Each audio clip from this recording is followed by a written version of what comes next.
Assalamualaikum and a very good day. So for this video session, I will show to you some features, some important features in RStudio.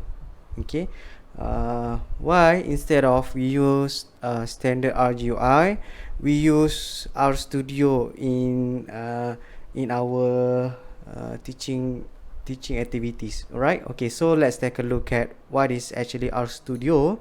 Okay, RStudio is actually, we can say that RStudio is an integrated we call it as IDE. Alright, what is IDE? Okay, you can check here. Okay, IDE. Alright, IDE is actually integrated development environment. Okay, for our languages. Okay, RStudio is an IDE, and RStudio serve many features that when we do programming works, it's actually make it easy for us to do our works. Okay, so here when you open your new RStudio, you will get this kind of interface. Okay, so this is actually what we call it as pane. Okay, pane. We have basically we will have 4 pane. Okay, 1 2 3 4 pane, and what are actually this pane, right? So of course you can always resize the pane. Okay, if you need this particular pane to be you are working you keep working with this pane, so you can maximize it. Alright, so I let it here. Okay, right. Okay, you also have this button. Okay, right, to minimize and so on. Right. Okay, so what is actually this pane? Okay, so this pane is they have a specific purpose for each pane. Okay, as example here, initially the first pane here. Okay, in my cursor here, this is your script. Okay, your editor. Okay, your editor. It means that if you want to write programming, okay, you can always start with editor first. But again, this is only you write the program, but you don't write it yet in R. So where do you run it? It's actually you run it in the console pane here. Okay, as we can see here, there is nothing here yet. Okay, so what we do, okay, you can run your expression here, okay, by using the first step. Maybe you can use this button. Okay, or as we can see there, they give you a shortcut, okay, to run the current line of selection by using Control Enter. So when we okay, click the Control Enter here,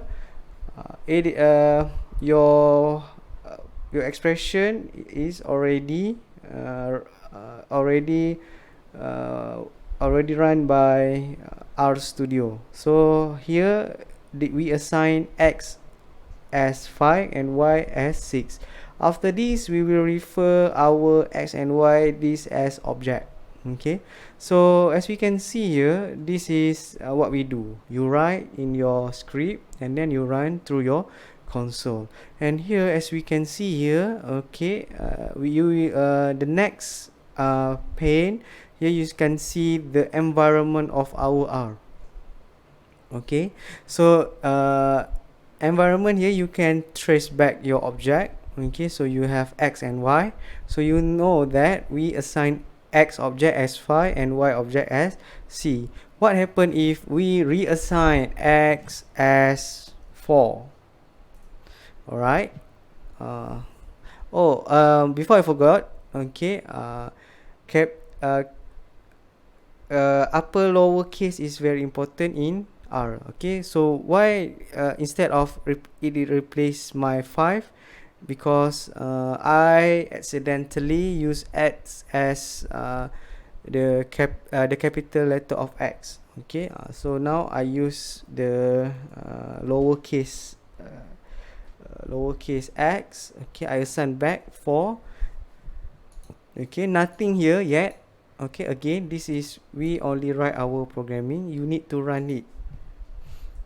Okay, once you run it, as we can see there, it will replace your x value here as 4. Okay, so here is the environment. You can see the list of all objects for your current workspace. Okay, this is just the history of our suppose that you clear. Okay, how to clear the console? Okay, the shortcut is Control L. When you click Control L, you already lost what are your history, what are your last running programming. Okay, so you can always check by by go to this pane and click history. Okay, that's the thing. I will not cover the connection here. Okay, this is actually for connecting with the server. Okay, and then the next pane is files. Okay, if you have any files in this respective directory, R will show it to you. Okay, if we plot something, R will produce here. Okay, packages. Alright, so packages is all packages available in your current R library. Okay, will depends on what you have in your library. Okay, okay, one of the advantage of R, they have a lot of libraries that can be used. Okay, suppose that you need some not base package or something that already in this library, you can always install it and you can check the documentation. Okay, you can check the documentation here, right? And I think that's all for some basic features. Okay, so again, if you have any question, you can always ask below, right? Okay, thank you for listening. Bye.